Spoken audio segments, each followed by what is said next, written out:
Сәлеметсіз бе, құрметті көрермен, каналымызға қош келдіңіз. Қазақстан зейнеткерлері үшін жақсы жаңалық. Видеоролик турсында толығырақ мәліметке ие болуды қаласаңыз, видео төмендегі бір ғана лайк және де подписать етулерін баса кетуді ұмытпаң. Ал онда біз бастадық. Қазақстанда зейнетақының орташа мөлшері белгілі болды.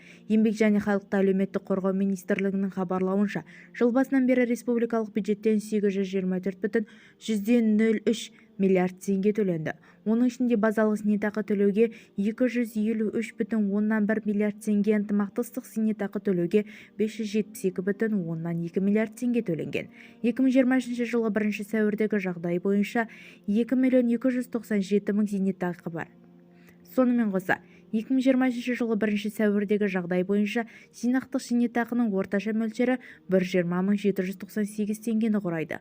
Оның ішінде ынтымақтастық зейнетақыны төлеуге 82,953 теңге, базалық зейнетақы төлеуге 37,845 теңге деп хабарлайды ведомство.